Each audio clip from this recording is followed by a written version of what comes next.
All right, folks, we're here live. 316 Stone Cold Day, the big 69 show. We got Juancho coming on later, and he promised not to make any 69 jokes. We'll see.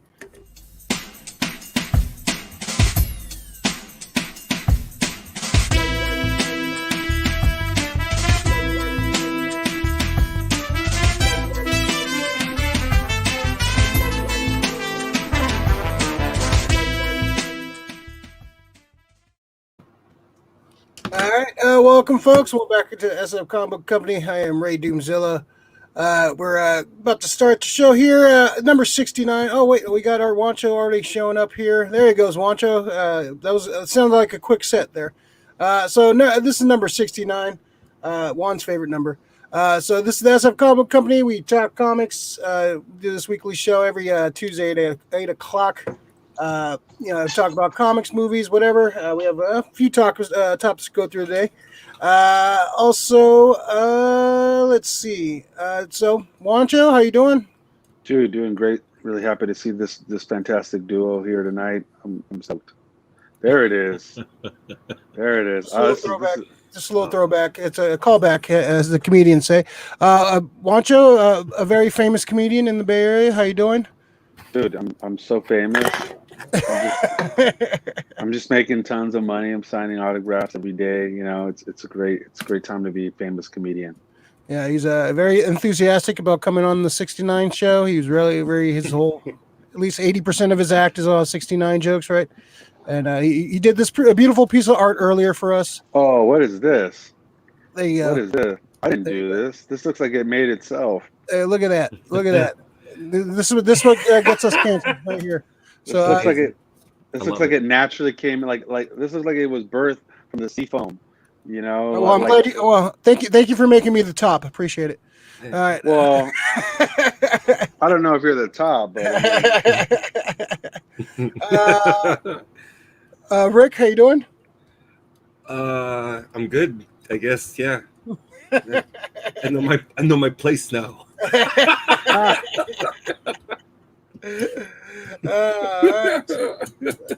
Should be a fun one. We'll try to keep this one short. It's a skeleton crew today. Yeah, you know. Let's do it. Let's keep it short. Keep it short and sweet. Let's see. All right. Krista. Hi, Krista. Greetings, nerds. Hey, bunch of nerds.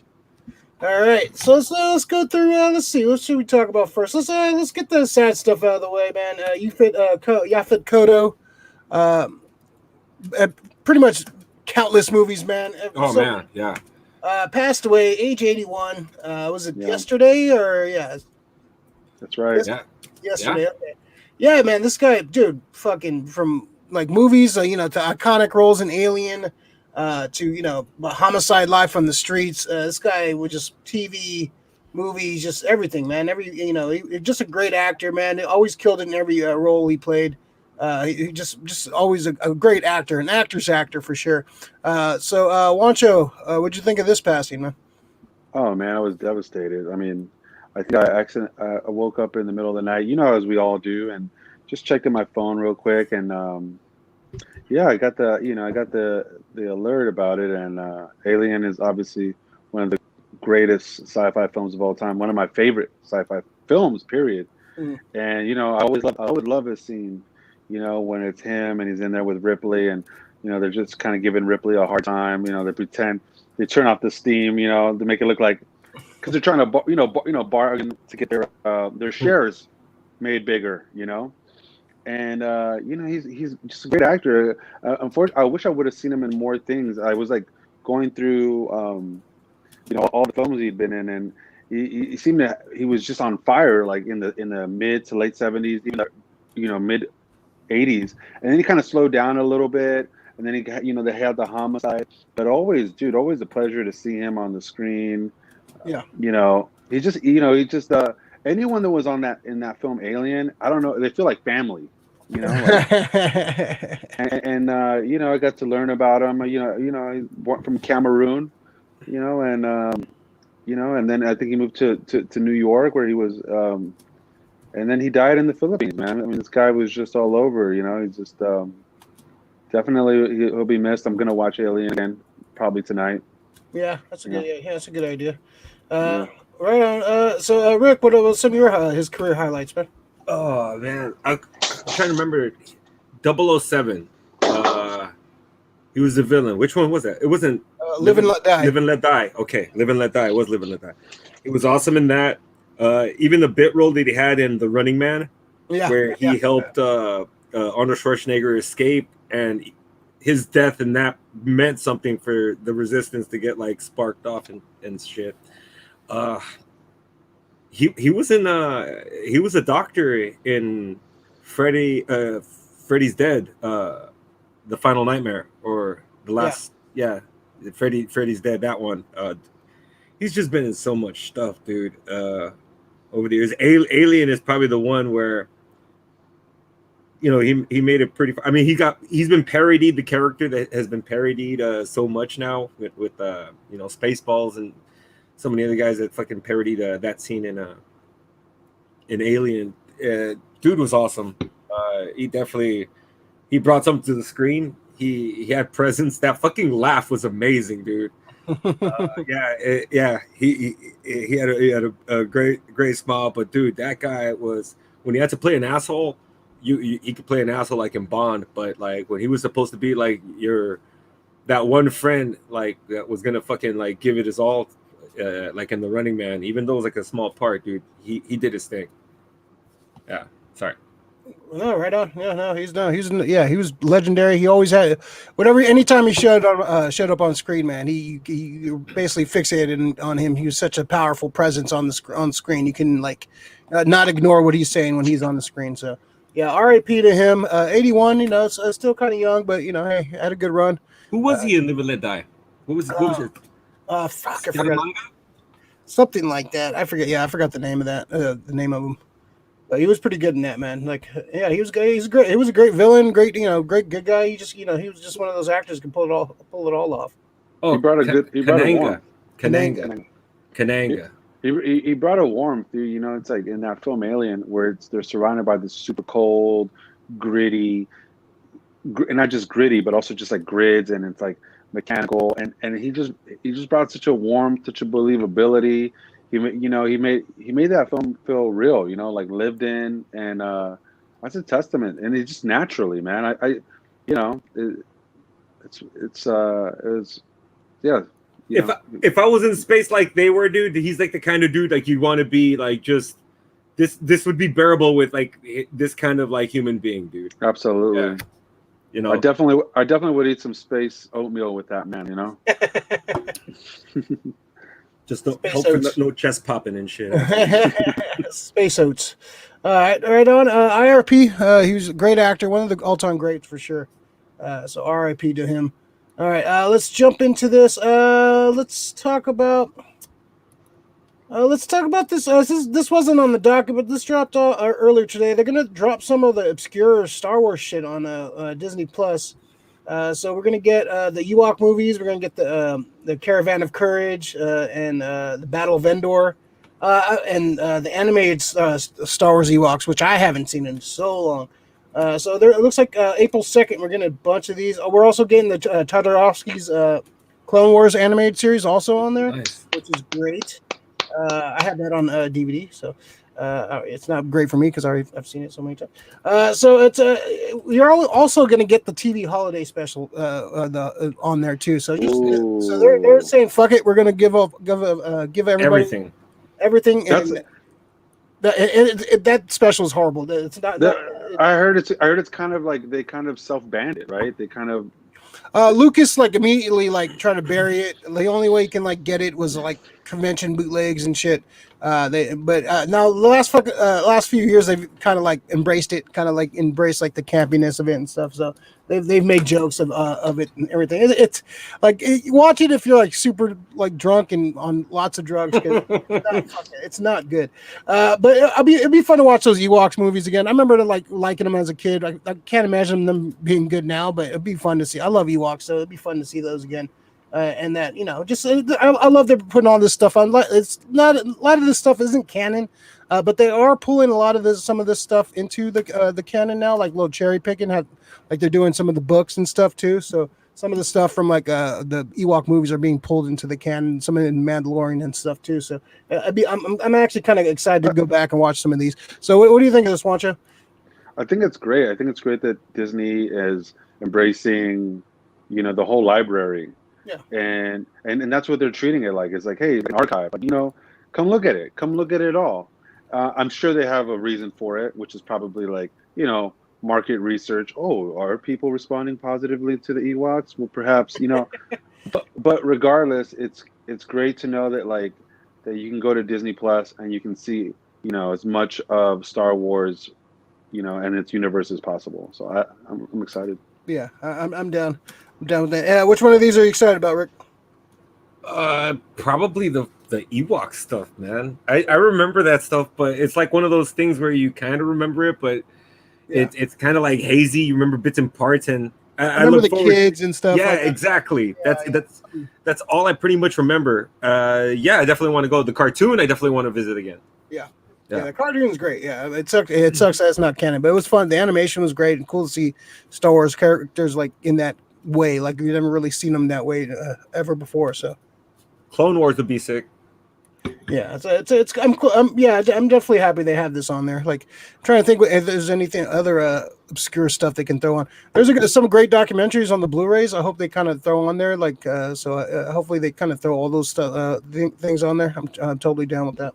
I'd like to see if they have I don't know if they do like an archive for it, like trailers, old commercials.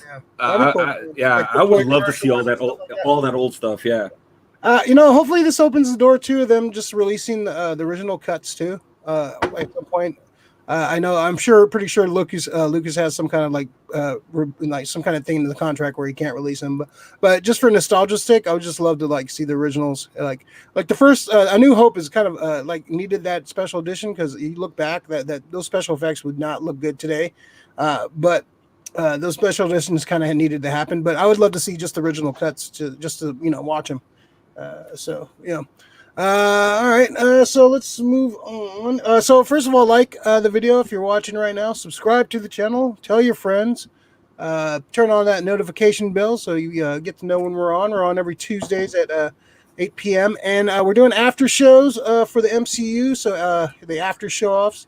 Until I come up with a better name, we're gonna call it that. So we're doing Falcon. We did one for the WandaVisions, which was a lot of fun, and we're doing one for the Falcon and Winter Soldier, which is coming out this weekend. So right immediately after the show, the Falcon and Winter Soldier, at night we're gonna be doing an after show. So if you're up late watching the show and you want to come talk about it, come listen to us banter and talk about what we just saw, recap it.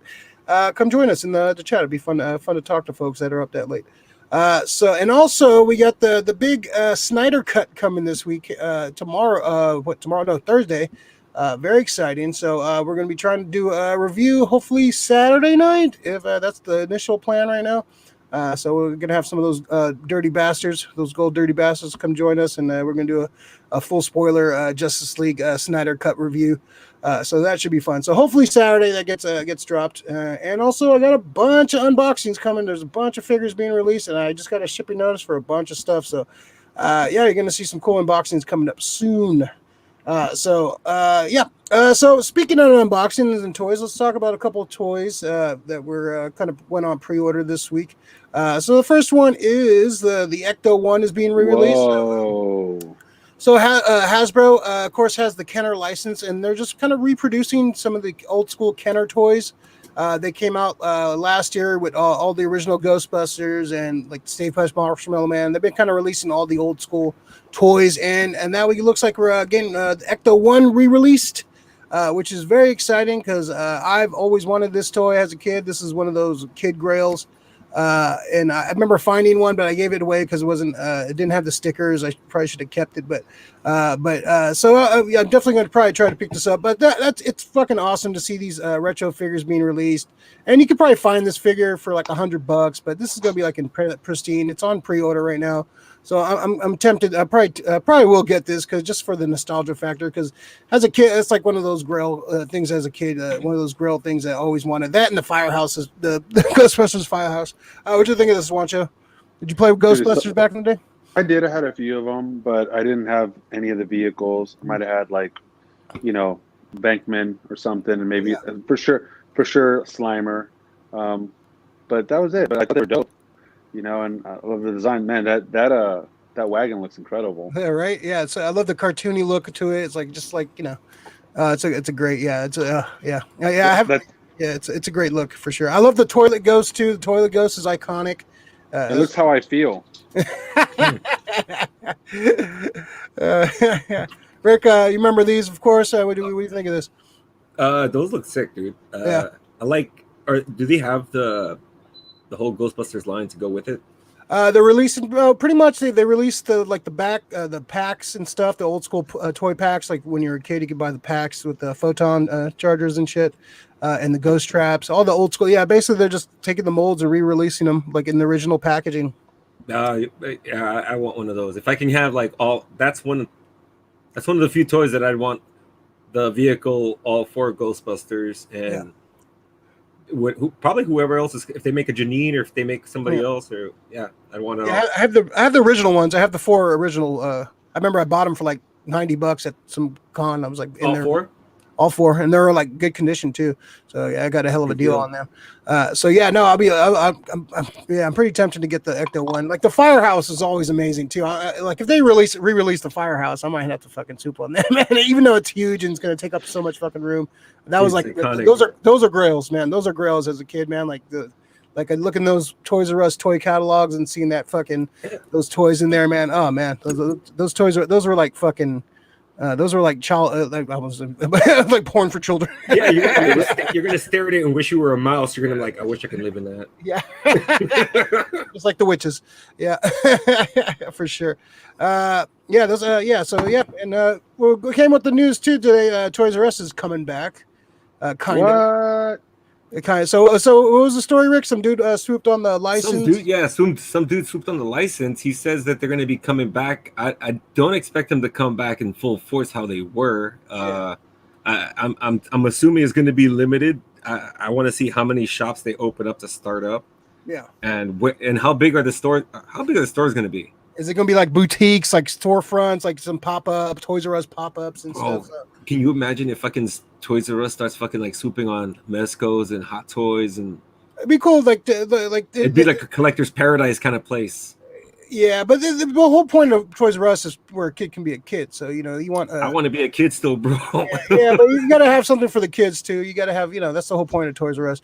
Be cool to have like more of like a boutique-ish, like more upscale, like get your high end, Toys R Us. There's definitely room for all that kind of stuff for sure.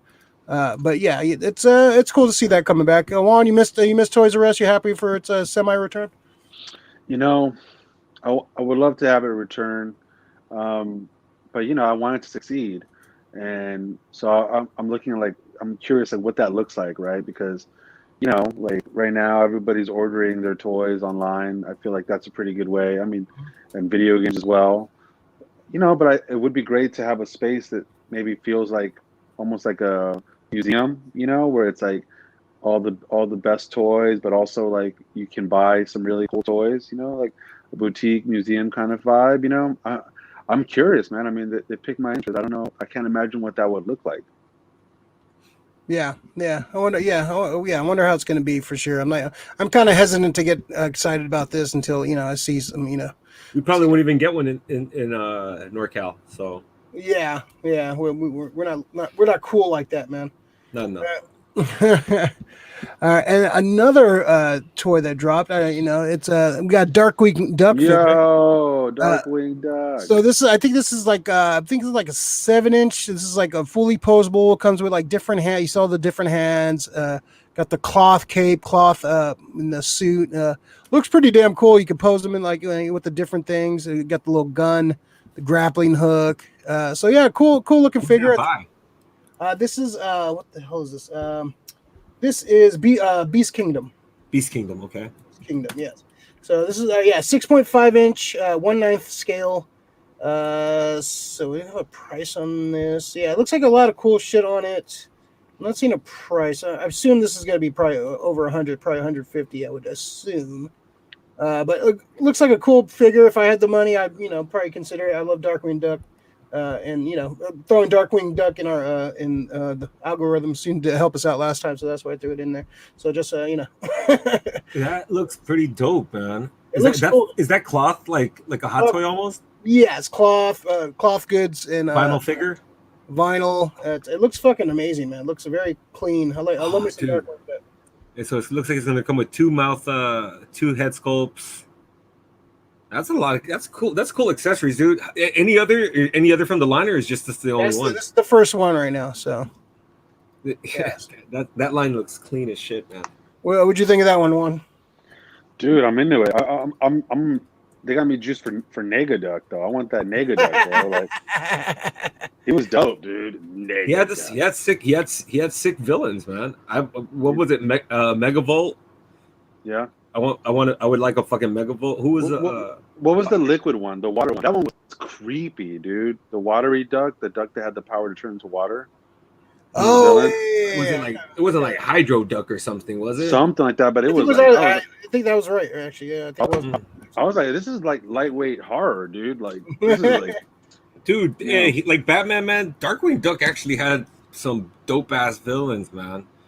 The Liquidator. That's what it was. Yeah. The Liquidator. Dude, look at that. Megavolt, Paddywhack, Bushroot, Quackerjack, Steelbeak, Negaduck, Taurus Bulba, Hammerhead Hannigan, Ammonia Pine. There it is. The Liquidator. I love. Hey, correct me if I'm wrong, but Gizmo Duck would make appearances every once in a while, right? Yeah. I love Gizmo Duck. Gizmo. Yeah, that was definitely would make appearances on that one. Gizmo was the shit. I'm looking at he's got tons of villains, man. They that's I don't know if they'd make them all, but there's some sick ass ones. Yeah. Well, it depends on if this actually sells well.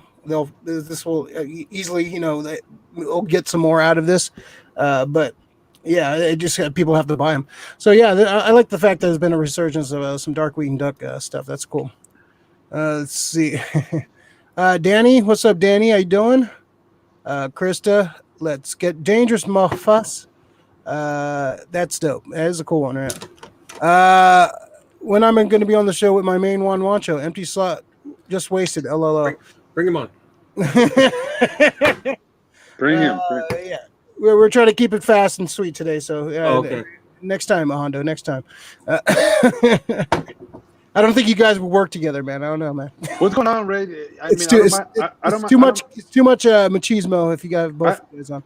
I don't mind. I don't mind a short and sweet show, but is there you got a date after this? I mean, what's going on? I'm not feeling today. So let's see. Juancho, give us your best 69 joke. Come on. I don't have any 69 jokes, man. You wanted to come on. You wanted to talk 69s. You wanted to have characters banging each other and cancel us. Well, everything I wanted to do, I couldn't do, man. There you go. Look at that. I don't know who made this, but they're extremely talented. That's pretty fucking funny, man. What was your plans, Watcher? What did you actually want to do? You know what I wanted to do. I wanted to discuss comic book superhero sexuality. I wanted to go because I know Ray he knows about it, dude. Ray knows about all the ins and the outs of the sexual proclivities of all the most powerful superheroes. I've done my research. And so I just thought, to me, I think that's a fact. Doctorate in superhero sexual relations. So we can't show this, but I'll tell you what happened. So I went online and I typed in superheroes like sexual or something, and man, all the most like hardcore fan fiction drawings popped up. And I mean, let me tell you something. I think we all have the same question about the Hulk, right? which is does everything get bigger and greener? Evidently it does, man. He's a grower and a shower. Yeah. He's a grower and a shower. Ladies, you'd like him when he's angry. You know what I mean? Like, you know what I mean? It's like, dude, and then like I'm just going through it, and I'm looking at some of it wasn't like hardcore, some of it was like legit, like one of them One of them was a scene like where it's like right after Star Fox gets done with what's his name, mom. I can't remember forgetting his name. But Star Fox, right? Like he's the father of the guy from the fucking Guardians of the Galaxy. Okay, you're fucking me up. Star Fox. I pictured fucking Star Fox from like fucking Nintendo. Star Fox. No, Thanos. Star Lord. Star Fox. Star Fox is Thanos' brother. Okay. And he's also the father of. Okay, I pictured something else. Of the leader of the Guardians of the Galaxy. Creepy ass. Star Lord. Yeah, isn't he? No, his father's this guy named Jason something, Lord Jason or some shit. Oh, okay. I'm sorry. Well, I guess whatever. Star Fox is kind of he's like kind of a canceled character himself. His power is just basically to like persuade women to to sleep with him. So he has a power of persuasion, and he's like talked a bunch of like the women basically he used his power on a bunch of the Marvel characters, and he banged a bunch of them. So yeah, I don't think we've seen Star Fox in a fucking MCU movie anytime soon. He was always a creep to me in the comic. Anyways, I was always. He always looked lame. He's always looking. He's the Pepe Le Pew. He's the Pepe Le Pew of definitely the Pepe Le Pew of the Marvel universe. Well, I didn't know that. Hold up. No. Fucking, you guys are putting too much on it. Pepe Le Pew never coerced anybody into fucking sex and shit. What the fuck's wrong with you guys? I'm sorry. We're just joking around. Jeez, don't. Hey. Again, I don't trust the French. Looney Tunes. No. The French is one thing. Pepe Le Pew is a different thing. YT, what's up? What's up? I definitely saw a lot Ayler, of stuff. 69 to all my OGs. I'm here for the Doctor Doom worship. That sounds sexual. And the wrestling. Wow. Doctor Doom worship. Bye, Matt. So then what else did I see? You guys tell me, fan fiction or not. I saw a few panels of Peter Parker making out with Silk, who also known as is it Cynthia Moon, or what's her name? Cindy Moon. She had I think she got bitten by the same spider or something like that, and she was kind of locked away. And so they when she was like one of those like bringing out was it the blast from the past kind of situation where she was like locked in a vault for a long time, whatever, and then she was released, and they have this like weird sexual energy, like they have to like constantly, like when they're around each other they just want to mate, and so they're just fucking constantly like trying to like struggle with themselves, like like as soon as they see each other they start like to tear each other apart. Wow. Yeah, okay, so that's real. Cool, man. See, this could be a cool segment, real or not real. So that, yeah, anyway, but the Hulk, man, the Hulk is terribly back to the Hulk slung. Terribly sexualized. I've never seen such an angry looking penis, man. I mean, this thing looked upset. You know what I mean? What's your secret? One-eyed monster. Yeah. My secret is I'm always hard. You know what I mean? And then what else did I see? I definitely saw. I saw. Dude, that's actually, this is really beautiful. It was the sentiment was beautiful. It was Scott fucking Summers and Jean Grey, and they're like kissing, and they're talking about how much Scott's telling her how much he loves her, but I mean they're fucking kissing. I mean there's definitely like his tongue is down her throat, her tongue is down his throat, and sometimes I look at this and I'm like, man, these like Marvel illustrators, they're working out some things, man. Like they've definitely got they want to go further. You know what I mean? Yeah. Oh, and some of them have some of their uncensored books. You can see some like George Perez. George Perez is like a big like fetishist. Like he loves like the whole fetish thing. Like some of his older work, you can see like he used to draw like nudes and stuff. You can see like certain characters nude and stuff. Like he's big into that. Like even like John Byrne, he was like his characters are always like super sexualized. His women for sure. So yeah, all these guys are like the repressed nerds in high school, and they weren't getting laid, so they're drawing all the fucking time. So became artists, and all they did was draw ladies all night. So I saw one more that really caught my eye, which was I believe it's Ant-Man and the Wasp, and it's like a close up of the Wasp's boobs. They're both naked, and all of a sudden you see this little man climbing out of her boobs, and he's like sweating, and he's like, "All right, your turn." And it's just like, remember that. That's a real panel. I'm like, dang, dude, Marvel pushes it. I think that was in an Avengers issue. I think. Was in the book. I believe so. Yeah. Yeah, I used to get away with these little I'm appalled yeah. as well with Fieldy. Star Fox's Eros. Thanos, bro, with the name Eros, has glam type of power, also super strength. It's supposed to be charismatic and handsome, so he appeals to all genders. He's also a ginger. Boom. Euros. That's Euros. Star Fox? Yeah. That was the guy who was beside Thanos in Infinity Gauntlet, right? Yeah, the one he shut off his mouth. Yeah, cut off his exactly. mouth. That's what. Dude, Yeah. how pissed off is Thanos, man?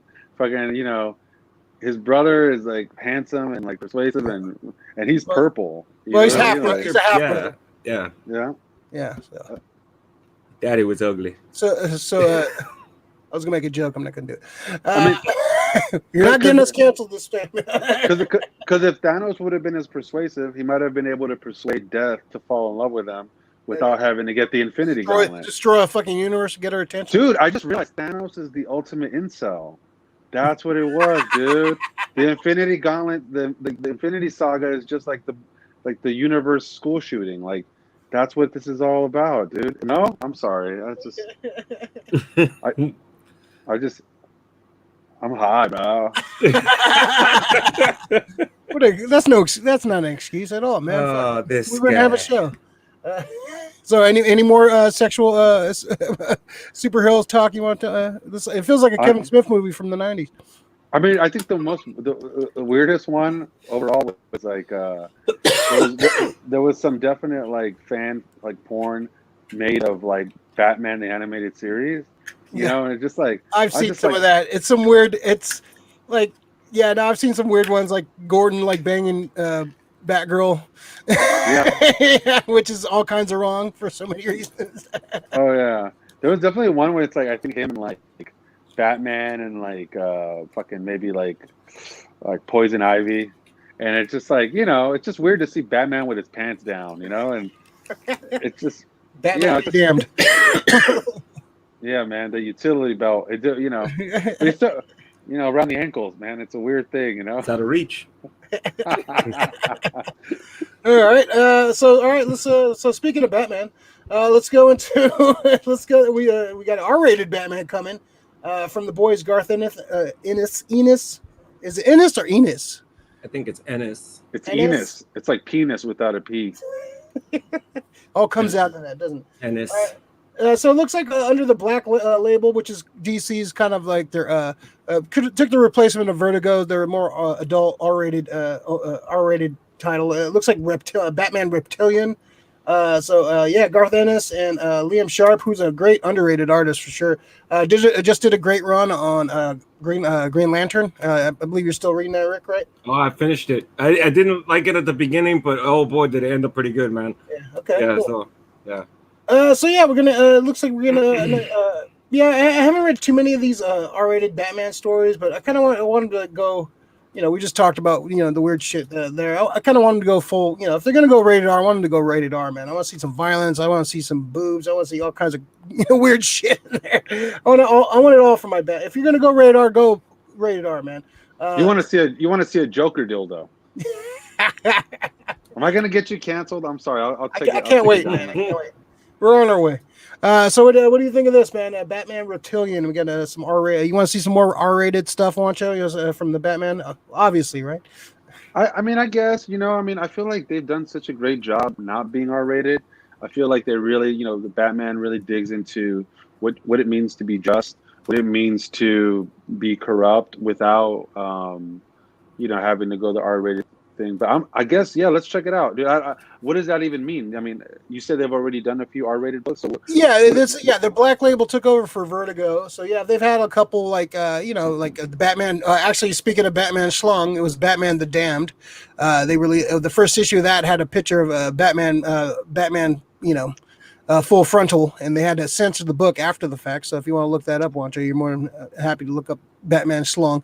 They've already come out with a few of those. I haven't really read too many of them. Wait. You said they show Batman's wiener? Yeah, in the first issue of Batman the Damned, they showed his wiener in the book. I think we talked about this last time, and then Juancho fucking went on a hentai Batman. Well, hey. So they they had to reprint the issue, and the issue that it shows up in is like $100 book or a couple $100. Like it's ridiculous. Hey, Ray, I heard Rick has 3 copies of it. Dude, I only wish. It might be worth money eventually. One to sign, one to put away, and one for personal use. So yeah, I guess I mean. So what's the appeal? I mean, like, what strategy behind it? I think they did it to shock. Like there was some shock. It was like an underwhelming fucking penis. It wasn't like a fucking oh my god bat dick.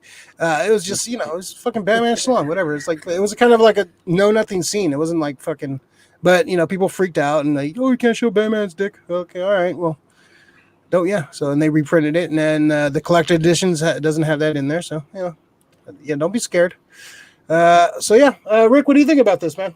It's like an unmotivated Moonlight butt walk, like in Loaded Weapon and shit. So, but let me see, Batman, Reptilian. What are they referencing? What kind of story is it going to be? Is it going to be like a fucking like balls out '90s action? Is it going to be like a fucking classic Batman noir detective kind of like Seven kind of a deal where it's fucking like it's deplorable with the fucking crimes that are being committed? So here's the synopsis. Gotham City is filled with murderous creatures who stalk the shadows, foul villains with murderous impulses who strike fear into the hearts of every man, woman, and child in the city. But what strikes fear in the hearts of those who terrorize the city? It used to be Batman, but something far more frightening than a mere man has begun striking in the shadows, and it's after Gotham's villains. The savage monster must be to haunt the dreams of monsters. So basically, it's a villain that's Kaiser Soze, a villain that's attacking the villains in Gotham. So it's an interesting concept. I like it. Yeah, like a villain, especially going up against Batman villains. Like you have to have some balls to fucking want to tackle that. Tackle that fucking mountain. So we don't know if it's somebody new or is it somebody who's it's somebody new. That's what they're. All right, if it's new, that'd be cool. But fuck it. I want to see fucking some dirty ass fucking shit go down. If they're gonna do rated R, to me, this is a new villain. Sorry, it needs to be. It needs to be violent. It's Gotham. I want to see what Gotham, because the thing is, everybody's always says that Gotham is a character in itself. Yeah. There's a reason that Gotham births all these villains. I think what they need to do is probably need to go full Gotham and almost give us like a Seven kind of a style story. I want like where maybe this villain's just fucking going after these villains and fucking them up in a really fucking horrendous way, dude. Yeah, it's a interesting concept. I might check this out. I like Liam Sharpe. I like Ennis. And I hope if they're gonna go R. I want to see some blood. I want to see some violence. Have this guy go around. Batman has so many obscure, weird villains. Like have him go around fucking killing those guys. Like some of the lesser, one-off villains that you can just fucking easily kill off, and no one's gonna fucking freak out. And it's comics, and this is not in continuity, so it doesn't really matter who you fucking kill. So, do you think they're doing this because they want to move the films toward the rated R? I think it's just Batman, just one of those characters that can, it lends itself to being rated R. You can exist in any space. You can have Batman show up in a Saturday morning cartoon with Scooby Doo, and then show up in Batman versus Superman, rated R cut. You can Batman just one of the characters you can place in any era and genre and time and rating, and it'd work. You can make it work. So just Batman's just one of those unique characters that put him in any situation, it works. So let's see. Oh yeah, Hondo Garth Ennis has written a character in Gotham before, Hitman. Can we go a show without you mentioning Hitman? Jeez, Hondo. Oh god. The first day, if they can get to the fucking book 5, so if you're watching right now, please like and subscribe to the channel. Give us a thumbs up. Subscribe. Turn off the notification bells. Every Tuesday, 8 p.m. Come check us out. Look out for some more reviews and some unboxings and our after show for the MCUs every Friday after the show. Gen Expectations, LOL. All right.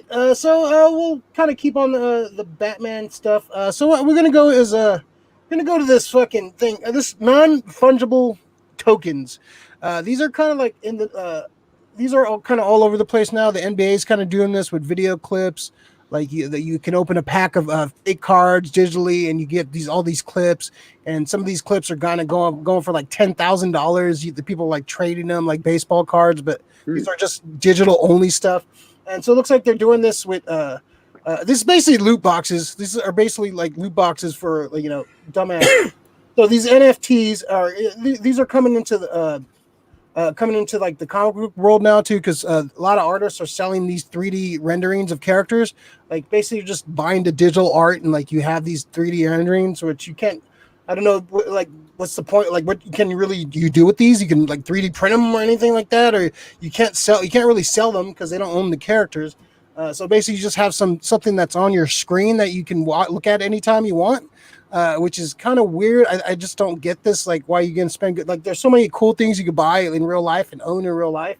They're gonna just buy an image that you can look, or a video clip you can look at for like 10 seconds, and doesn't really do anything for you. Like, I really don't understand this. Like, and this is big money. Like, this is like people like one of the I forgot which artist they were talking about that he made like $1.5 million of selling digital art like this. So it's big money. This is like this is like a upward trend on everything's going digital. Everybody's like love this digital thing. I just don't get who's buying this. This is just like Bitcoin. Like I don't get it. Maybe I'm too old and dumb. I don't really get what the point. But Juancho, what do you think of this, man? Like people just buying like digital art and just like and I don't know. Just what do you think of this whole thing, man? Well, on one level, I think it's good for the artist, right? It's great anytime that an artist can be, paid well for their work. So I like that. I do kind of get it. When I get it, it doesn't mean I mean like it's how I operate necessarily, but for some people it's all about exclusivity. They just want that one exclusivity. Oh, you want to see this? You got to come to my place. I have to show you. And so I mean, it's not that different than people buying really great antiques or great works of art and hanging them in their hallways. I mean, you may have like access to a photo of it online, but there's nothing for some people like seeing the photo or the painting. It's in person, and it's also people just get off. It's a power trip for some people, man. They want to be able to tell people, hey, I have this thing that nobody else has.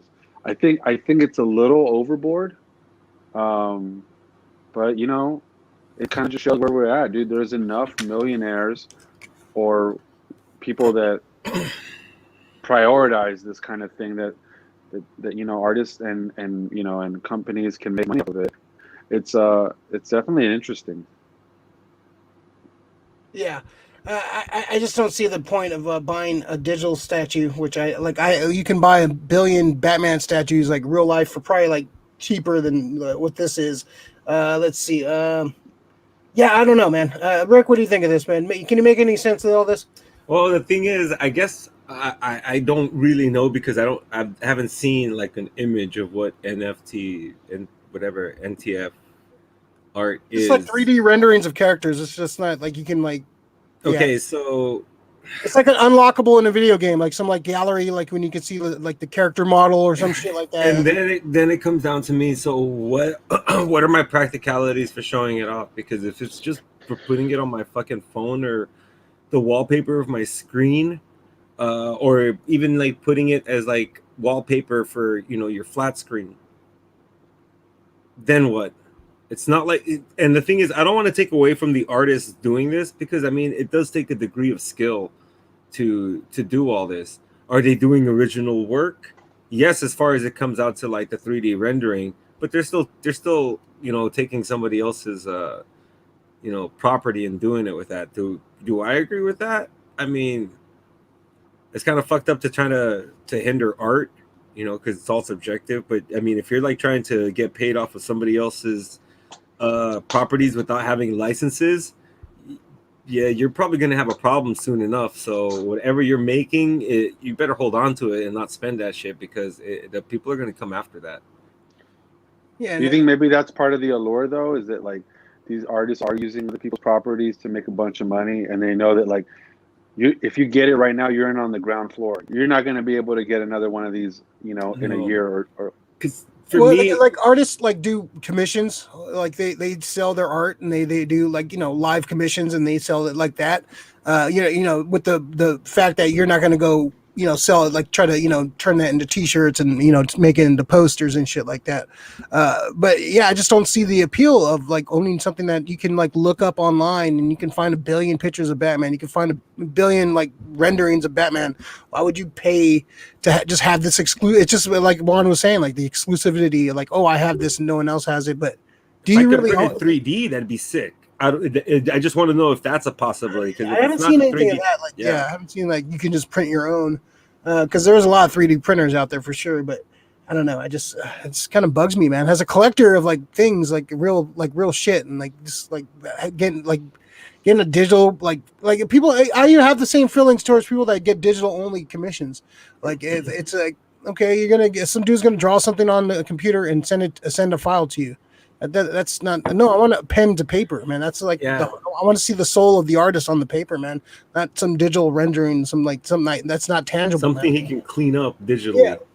I want something tangible, man. Like I don't get like people paying like big bucks for like a file, like a computer file. Like I'm not too much of a fan of it. But hey, that's what you're into. You want money to spend, but I just think it's a kind of a waste, man. It's kind of and it I don't know. It takes away from like the real like art and real stuff that's out there that people are just going, I'll just buy it digitally. Like the same thing with movies and stuff. Like everybody wants to buy everything digital, and I don't understand the Bitcoin thing and all that shit. So I guess it's just a different world right now. These kids like just digital only shit. So it just feels like this is just loot boxes in real life, man. They saw the model that worked in like EA, because even you hate it or love it, whatever, that shit made them so much money, those loot boxes and shit. So it's what's your fear, Ray? Like, do you think this will negatively impact the collector's market, and if so, how?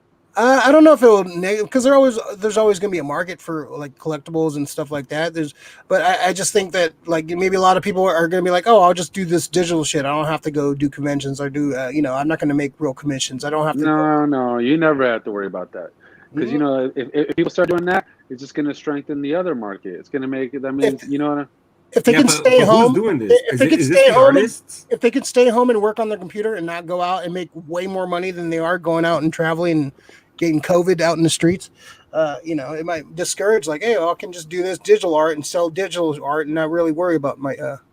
That sounds good. That sounds like a positive thing. Are these original artists or are these like legit artists doing this shit? It looks like it's these are like a bunch of like known artists too. Known artists. Yeah. Yeah. So my whole thing is like if I can print it out, I'd be happy with that. Like if I had a digital printer and I could print out a figure and I could print out if I buy it, I get to print out as many fucking figures as I fucking want. It's my file.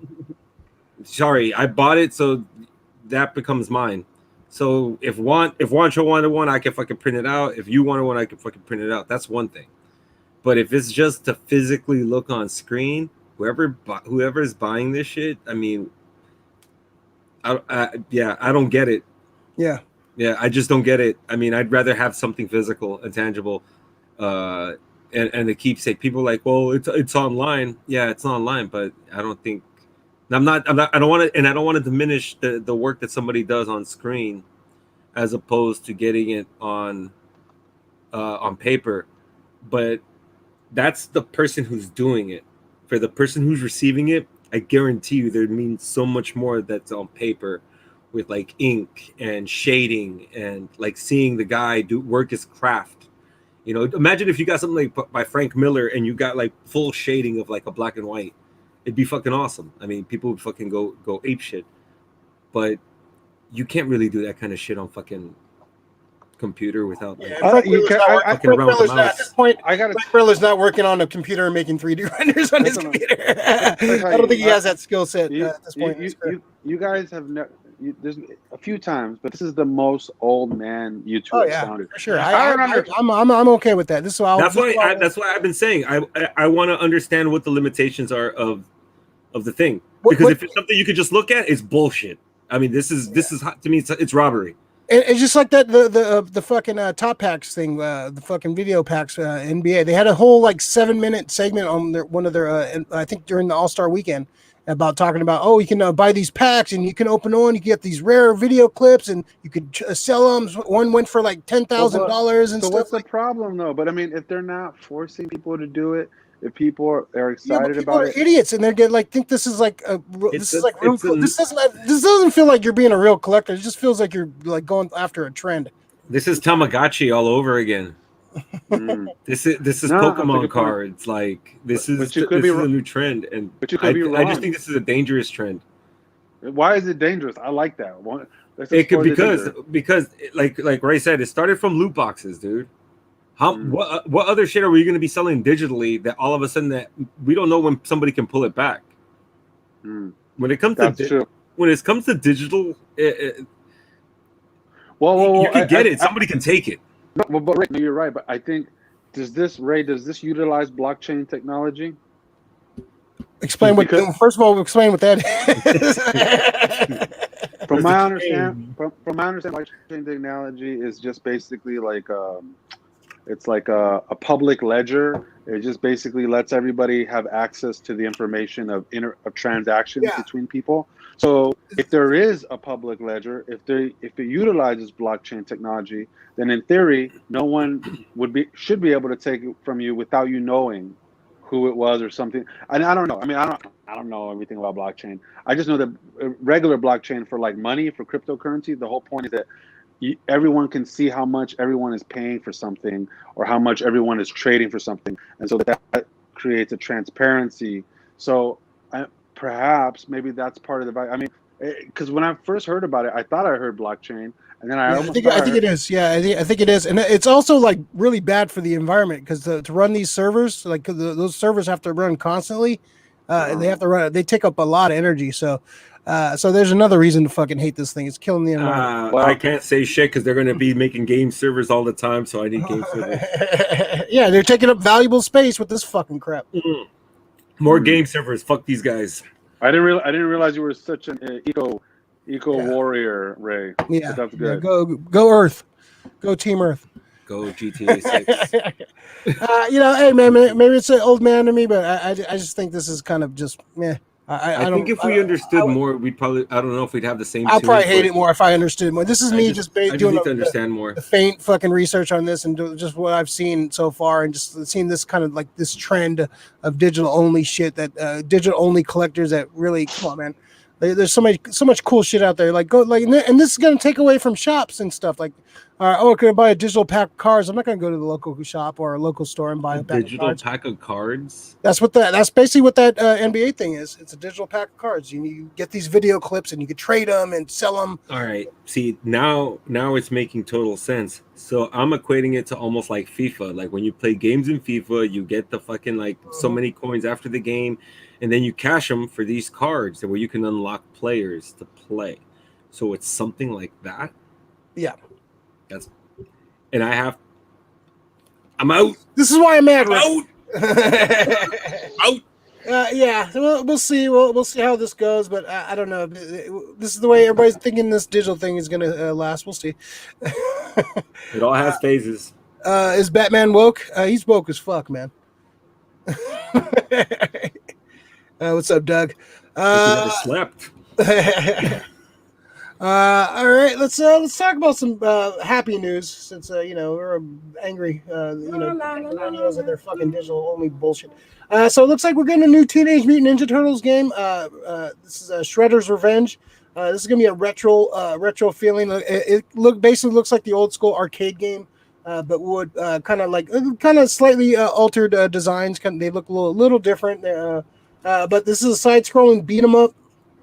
This is I believe this is the same guys who did the Scott Pilgrim game are doing this, and so which gets me super excited. That was such a fun side-scrolling game, and they also did something else they did recently too.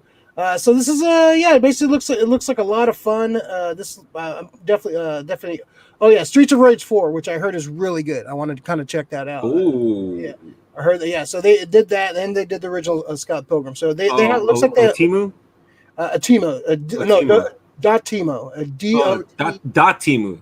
Yeah, DOTEMU. Oh, okay. Yeah. So they've done a couple things. I'm actually pretty excited about this. They've tried to do new versions of this game a bunch of times, and so it hasn't really. They haven't really captured the essence of the original game. It's kind of been a generic remakes and like, oh, it's a side scroller, but it doesn't have the heart and the feel of the old game. So this definitely has the feel of the old game. The trailer is amazing. It has like Mike Patton doing the theme song, which is amazing. It looks cool. It looks like the old school cartoon. Has the vibe of the old school arcade.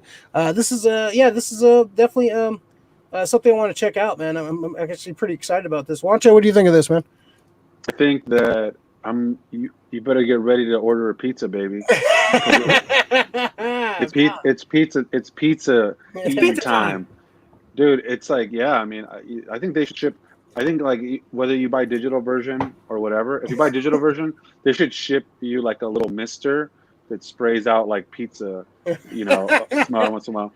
Or we could have the van shoot out the disc like like the like the fucking sewer tops back. Turtle van. How many of your parents' quarters did you eat up playing this game? Come on, many, man. Oh yeah, this is definitely one of those like fun games, man. It looked like somebody put it best. Like when you play this game, it's like the first time you saw like the cartoon characters, like look like the cartoon characters from the show, and you can play them. It was smooth. The fighting was so like easy to pick up. It was just so fun, man. Definitely one of the best beat 'em ups for sure. Yeah, I'm you and I were playing Scott Pilgrim. I mean, that game's incredible. You know, and it's like there's nothing like just playing a kind of a mindless game. Yeah. I mean, there's a little more to Scott Pilgrim. It's beat 'em up. It's not exactly mindless. Yeah, a little skill, a little update your character, no strategy. Not enough to get frustrating, like, oh, I can't do anything or I can't do it. No. They give you enough to where you can go along and update, and you hustle and you upgrade your character. Yeah, it's definitely a fun game. So I'm excited about this. Who'd you use, Juancho? Who's your guy back in the day? Oh man, I mean, I was an angry kid, so I used Raphael, which honestly, the metaphor of that, which is basically like, he has the shortest weapons because he's so angry. It's like he's kind of like working against himself. But then when I was in a good mood, of course, Michelangelo, baby.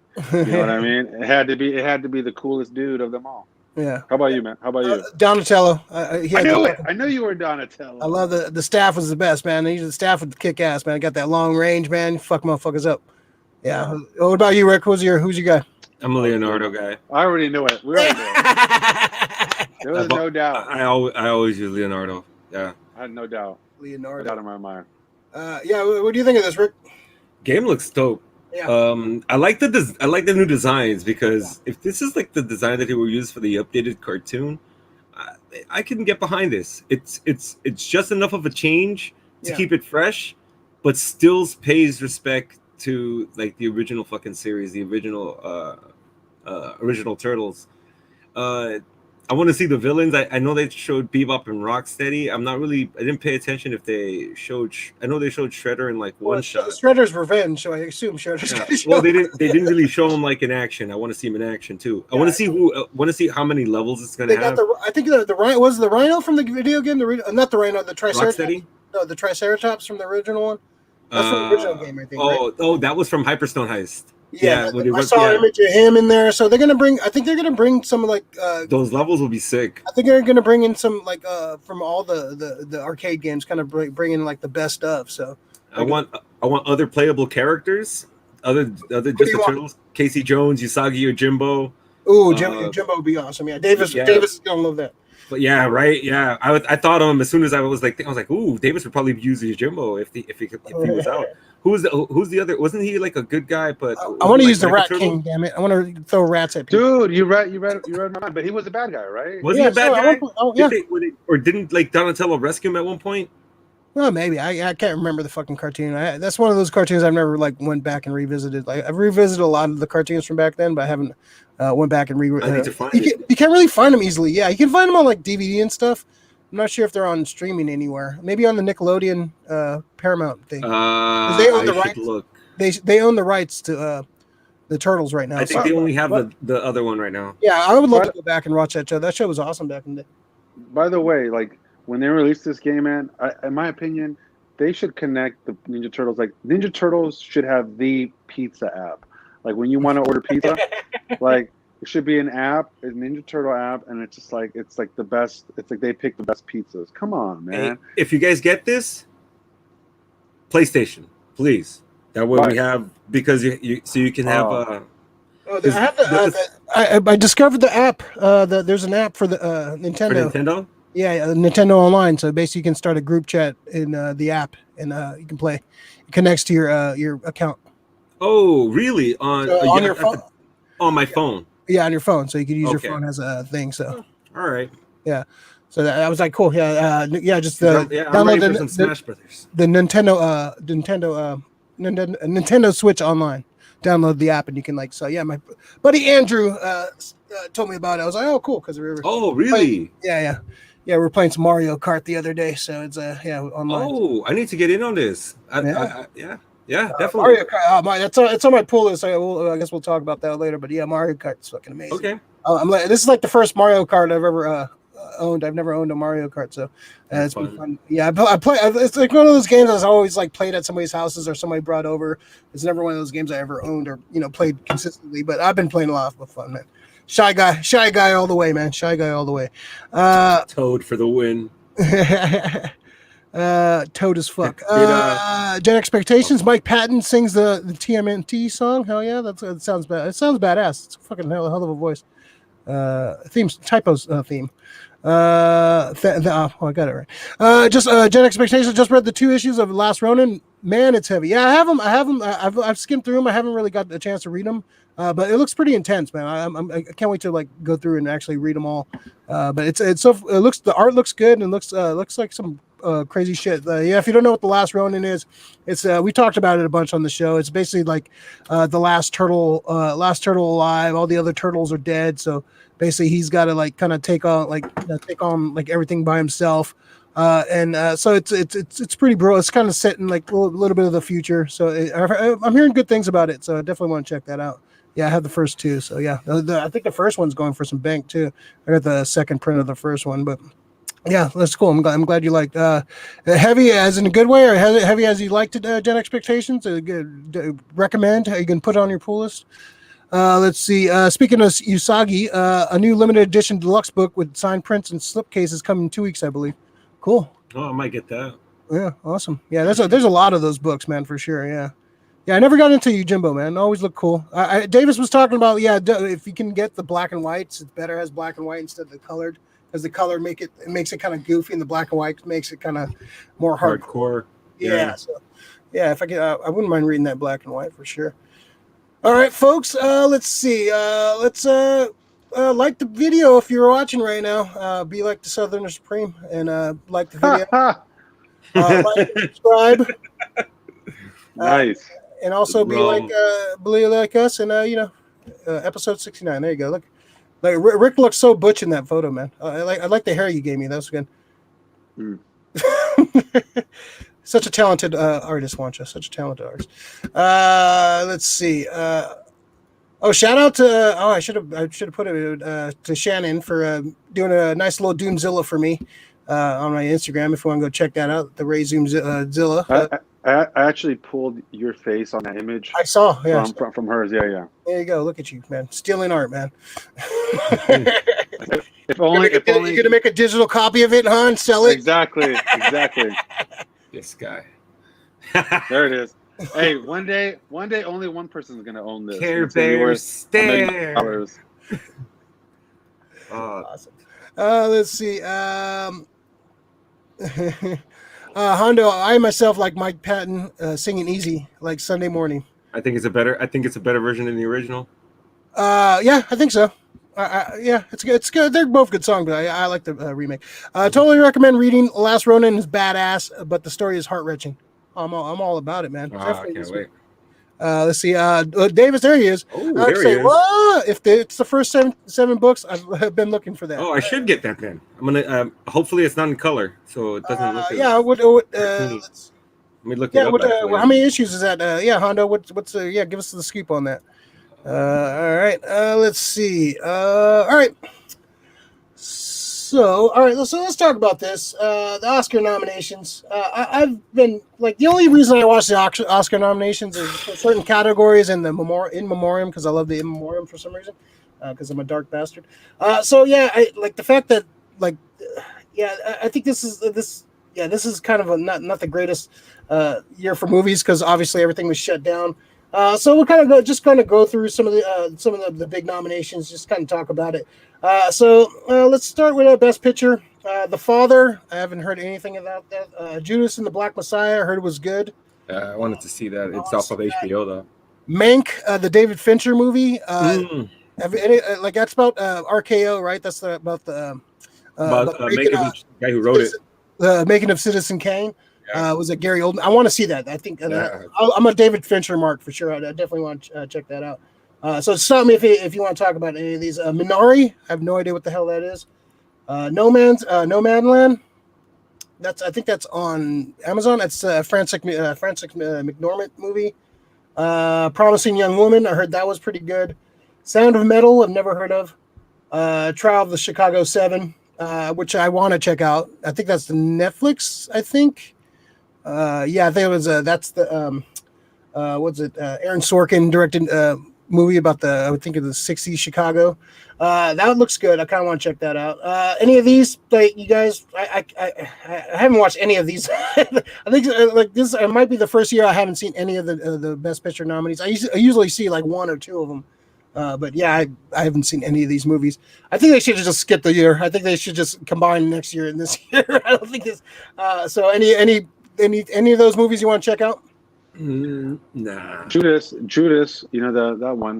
Yeah, I heard that was good. It was really good. Oh yeah, Judas and the Black Messiah and Mank. I want to see Mank too. So yeah, those are about the only two. But I mean, when it comes to Oscar shit, fuck those guys, man. That's how I kind of feel when it comes to them. Yeah, and then this feels like I felt like that for the last 10 years or so. And this feels like a pandering Oscars too. I think this is like, all right, we're gonna this is the year. It hasn't been a great year. Oscars is woke. Let's throw all the ones we should have done years ago. Best Director Thomas Vinterberg for Another Round. Haven't heard of it. David Fincher for Mank. Lee Isaac Chung for Minari. Chloe Zhao, Nomadland. Emerald Fennell, Promising Young Woman.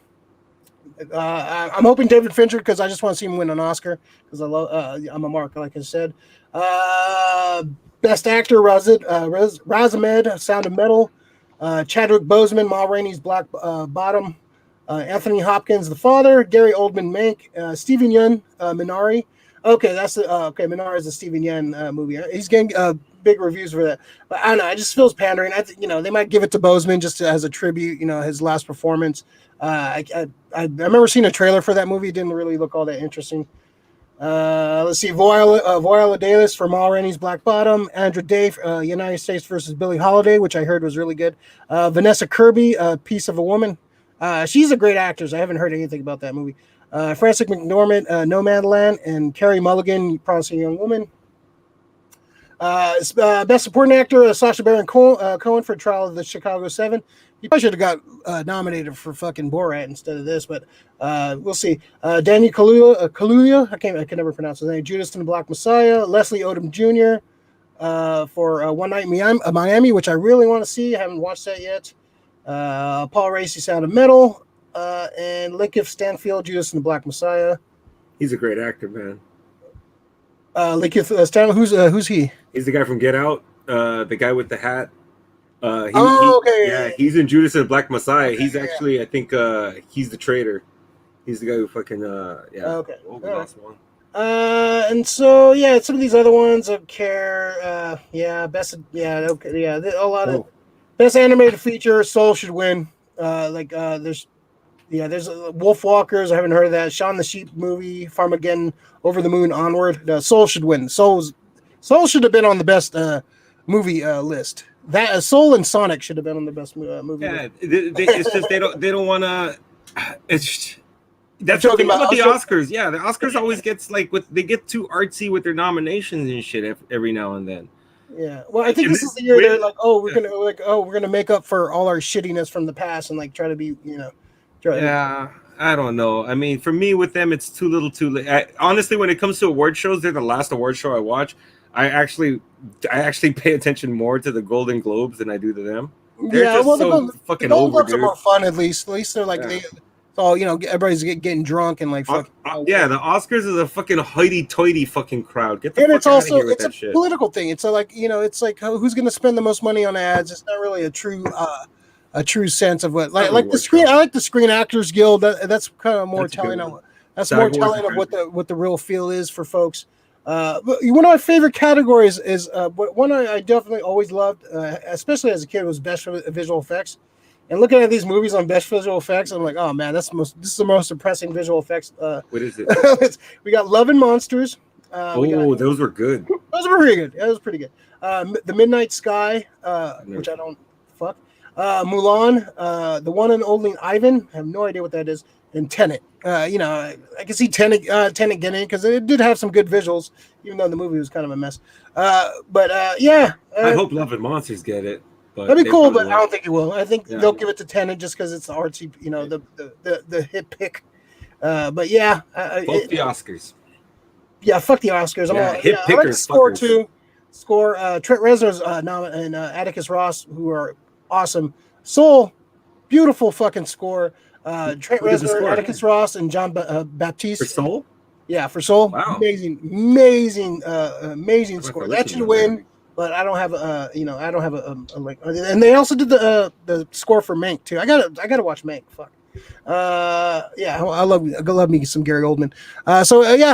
Juancho, you give a fuck about any of this, man? You care about the Oscars at all? I don't give a damn, dog. It's fucking. I don't give a fuck. All the films you named, there was maybe like one or two I actually liked. Yeah. It's like, no, dude. I'm not. I don't really feel too excited about it at all, which is a shame. But I don't. Yeah. As a kid, I loved the Oscars, man. I was like, they always got great hosts like Robin Williams and Billy Crystal, even David Letterman when he hosted. I loved that when David Letterman hosted. That shit was hilarious. He was just trolling Hollywood the whole time, and they gave him so much shit for it. Oh, he was great. And it was Whoopi Goldberg. Like back in the day, Oscars were an event, man. They're up there. They were up there with the Super Bowl, man. They were just like a big event, and you would always like go around and watch. And it was always the movie montages were always great, and the big dance numbers and everything. Oscars used to be so much fun, man. But like the last 15 years, man, it just kind of turned into a crap show, man. I think Shakespeare in Love won the Oscar. I think that's when it was started going downhill, man. That's when I was like, oh, you can just pay a bunch of money. Fuckers. Yeah, you can all pay a bunch of money. Who they beat out? They beat out like Saving Private Ryan, right? Which should have won fucking Best Picture. That should have won Best Picture, man. That's the biggest crime since Star Wars lost to Kramer versus Kramer. So what'd you think? Any thoughts on this, Rick, at all? Dude. So the thing that gets me about the fucking Oscars, man, is like you said, up to about 15 years ago. So what was the thing? Was it the influx of streaming services that fucking just started pumping out a whole bunch of fucking movies? They had to change the rules too this year for you got to allow all these fucking, which is great because it's film. Mank would probably beat anything that came out. I bank on Fincher to beat The Crown. I hope so. I love Fincher, dude. But I think they're gonna go with the non-white pick. I don't know. Yeah, well, that's fine. Like I said, the Oscars have been on the outs with me for a while. For me, it started coming down. Your favorite segment. I used to like hearing, paying their tributes to people. The thing that pissed me off is when I started seeing, I was like, oh, you're skipping this person out, you're skipping this person out. So it really is about politics for you guys. Like you guys didn't like these people possibly, and I have no idea why you're. And just even when you, Barry Bonds out of the Hall of Fame just because you have personal. Yeah, that's bullshit. So whatever their politics are behind the stage, whatever. Fuck those guys, man. I bring back a fucking real movie awards, like the old school MTV movie awards. Old school MTV, that was original. Old school MTV movie awards were dope. And when they had the little skits and the movie skits in between, like when Shatner was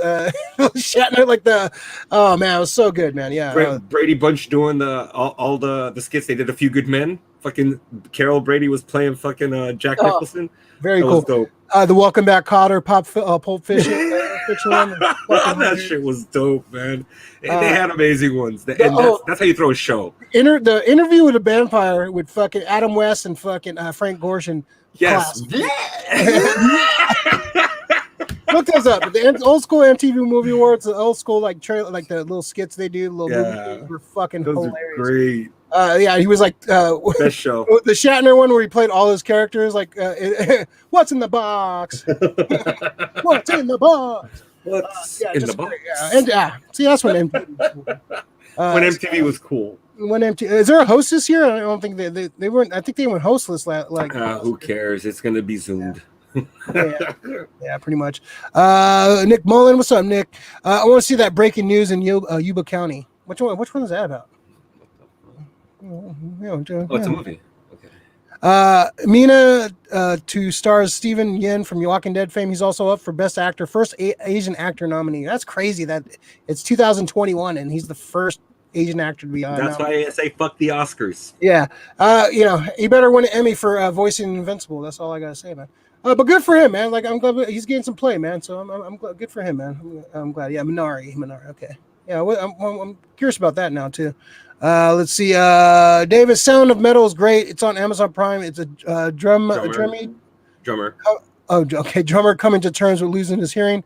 Resume is great in it. Okay, all right. That looks interesting. Resume is really good in Sound of Metal. Okay, well, that's interesting. Yeah. So well, the cool thing about this Oscars, all these movies are like right now. You can see all these movies like right now on some kind of streaming service, which is cool. Like, which it doesn't really happen every year. Like usually around like December, you get a bunch of the November, December, you get the big Oscar releases, and you can go check them out in theaters and stuff. But yeah, they like this is probably the first time where like probably like 90%, 95% of the nominees you can find easily online. So which is interesting for sure. This is definitely gonna tell the future. But yeah, I don't know, man. Fuck the Oscars. Like they suck. They don't mean anything. They're meaningless. But if I was a director, I definitely would want to win one just to have that fucking statue and be like, fuck the Oscars, but this is fine. I would flavor that shit just hanging around my neck and bring it everywhere. Like, but it's just if it's not the wonder they had back in the day, man. Like the sense of like a real achievement. It's just like it's a fucking political. Let's see how much money I can spend and buy ads and sway the fucking committees, and so yeah. Goddamn Weinsteins. All right, like and subscribe, folks, to the channel, please. Helps out. Hulk smash that like button for sure. And you can come by and see all this great humor that we have, like this great art by Juancho right there. Rick with his that's like a 20 o'clock shadow right there. Like his beard is going into his neck. God damn, man, what the fuck is going on there, man? It's like a half tan. I don't like the fact that Rick has a bigger bulge than me, but hey man, real life. We do a weekly show here every Tuesday 8 p.m. Just talking the SF Company Hour, man, talking fun stuff. We were at 69 and we got 6 more episodes. We're going big 75th issue. Wow, I can't believe we're going to get that far. We'll turn around the corner. It's going to be issue 100. Also on Fridays, we do after show for the MCU shows. We're doing Falcon and the Winter Soldier next. So right after Falcon and Winter Soldier airs at midnight, check us out. Come join us. We're going to be up late talking some spoilers, full recap, kind of what surprises and kind of predictions of what we think is going to happen. I'm calling Sharon Carter as a scroll now. Book it. I'm gonna try to be the first one to call that one. Let's see. We look out for some more unboxings, which have some cool shit coming soon for you guys, and some more reviews. Hopefully, Snyder Cut JLA review on Saturday night, which should be a lot of fun. You guys juice for Snyder Cut, man, Thursday? Oh yeah. Yeah. Oh yeah, man. I've like the early reviews. I haven't read anything about them. Like I didn't want to read them, but the headlines are reviews are in, and they're saying it has heart, man. Like everybody's saying good things about it right now. Yeah, I heard some mixed things, but it's like you can't I don't trust any Neither do I, but because there's certain movies this Last Jedi had a fucking lot of standing ovation and the great fucking this was the greatest fucking movie of all time. If they were standing in my theater, I would have fucking took a leak on them. That's for sure. Hard. I'm excited. I think it's gonna be fun. I think it's gonna be a lot of fun, man. I can't wait. It's something. It's like the big event movie of the year too. And we get to watch it at home. This is the first big event movie of the year, so it's started off, and then the week out, and like a week after, 2 weeks after, we get Kong versus Godzilla. And then we get fucking Mortal Kombat next month. So we get to see some Invincible this month still too. Oh yeah. We a got lot of comic book and fun, a lot of nerd shit to end this last 2 weeks. March is lit for sure. All right, cool. Let's jump to the pull list. The pull list is stuff you picked up recently, stuff you want to talk about, good or bad, something you watched on TV, something you listened to, something you purchased, just whatever, good or bad, you want to rant about and talk shit about, whatever you want. So, Juancho, what you got this week, man? What's on your pull list? My pull list this week has got to be, that is it. It's the most ambiguous duo in the world. Man, with my pull list, it's been a week, man. It's been some time. I've been working a lot this week, and I mean, it's only Tuesday, but it feels like it's been a long week. Feels like Friday. I think my pull is, can I grab it? Let me grab it real quick. I'll show you what it is. This is the thing that's really impressed me the most. This particular week. No, the pull list is just the word, right? What's he gonna do? It's gotta be. I gotta surprise you. Look, I know you're all nerdy and stuff, but look, let me tell you about this. They don't pay me to say this. Oh, jeez. All right. Samaya Kamal's Tikka Masala Indian Simmer Sauce, mild, phenomenal, and they have a bunch of different sauces too. They're all really great. They're gluten free. What's it called? Hold it up closer. Let me see. Maya Kaimal. Okay. Is that the red tikka masala?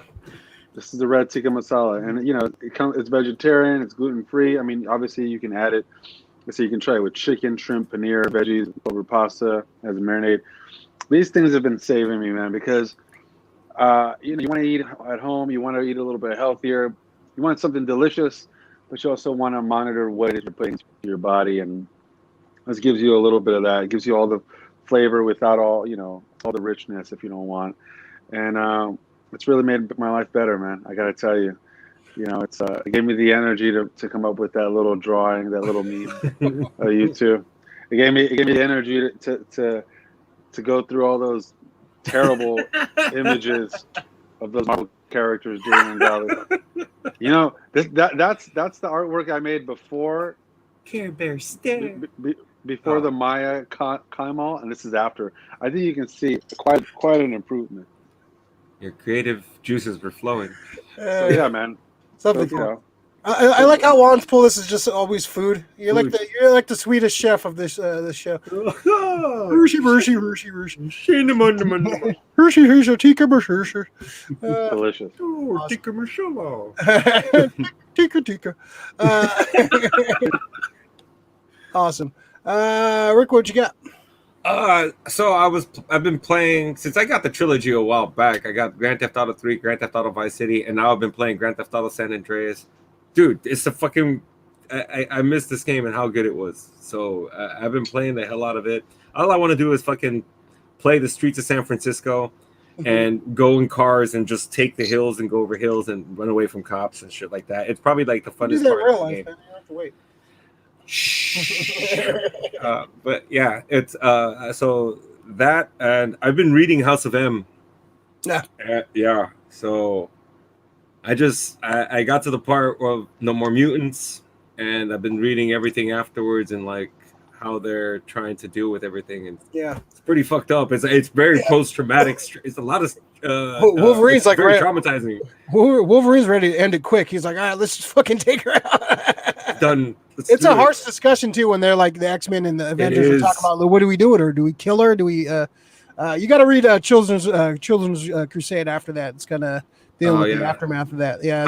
How many books are in the House of M? Because I looked at on the binding. It has like the symbol of House of M. Is there going to be like a whole House of M series? There's a bunch of they did side stories. They did side stories for everyone. They did Spider-Man, Fantastic Four. Some of them are pretty good. Some of them are good. Some of them are whatever. There's a Wolverine one that's decent. Yeah, there's a bunch of you can look them up there. There's a different there's a Fantastic Four one where Doom is like Doob is like in charge of the Fantastic Four, and it's like from his side of things, him trying to like take down Magneto during the House of M.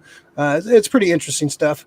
I like that it for me, like it definitely showed me more and gave me more because of how WandaVision was going. So I got to see a lot more into how Wanda, how she deals with it and that. Yeah, definitely. If you want to see some stuff from the show, though, Vision and Wanda and Scarlet Witch, WandaVision, Steve Englehart, they just released all their limited series. It's the one where Magneto is revealed has their father and stuff too. That's when they finally revealed that. This came out like in the early '80s, I believe. So, okay. So definitely check out that book. Once I'm done reading, I'll let you borrow it. Some good stuff. And a lot of stuff they pulled for the WandaVision show. So some good stuff for sure. Yeah. Some interesting stuff, man. Like Bendis is a great writer. People shit on him, but I think he's a good writer. He tells some good stories, man.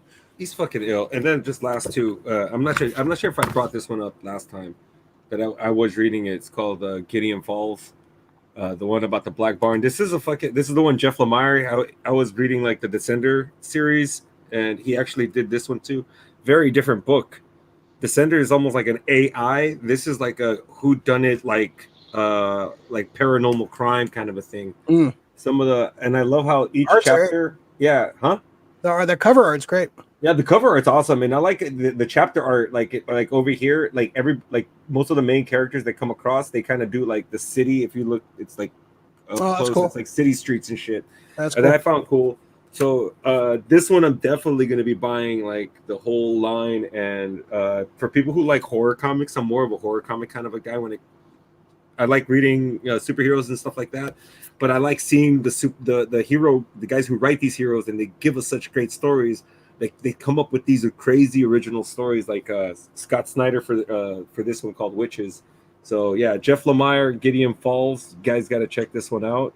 And Witches by Scott Snyder. This one's a little bit of a slow burn, but when you start getting into it, it's a little bit more of a mind fuck. So yeah, nice. Like a Hereditary kind of a story, which is kind of cool. Yeah, like how it develops. Yeah, Hereditary is fucking cold. If you haven't seen that movie's fucking cold. All right, awesome. So yeah, what's on my pull list? So I got up to season 4 of Head of the Class. I'm kind of want to stop watching because like the first 3 seasons are amazing. Like the season 3 finale was great, and then the new season starts off like there's a bunch of new kids. Some of the kind of write off 3 of the characters and bring these new 3 characters in. I'm like, I just feel like the show kind of lost its heart when they lost. Like the kids had so much great chemistry, and bringing in these other kids kind of killed it for me. But the first 3 seasons, if you watch Head of the Class, watch the first 3 seasons for sure. Mario Kart, we talked about it a little bit earlier. I've been playing Mario Kart, man. So much fun, man. It's you definitely want to get a game with everybody online. If you got the Switch, we definitely should set one up. But definitely a lot of fun playing Mario Kart. First real Mario Kart I've ever owned, so it's fun to actually get into it and learn all the little mechanics and stuff. And it's definitely a fun time. Definitely, I can't wait to have a group of friends over and we can, do old school man, fucking play some fucking Mario Kart like back in the day. Also, I watched Eddie Alvarez. He directed Crawl. Speedy Alvarez. There you go. Crawl. I think this came out 2 years ago, 2019. It's about this the hurricanes happening. This girl tries to save her dad, and they're trapped like in a basement. There's alligators all around. It's very tense. It's very well directed, man. Really a nice, fun little horror movie. Very cool. Some cool gore.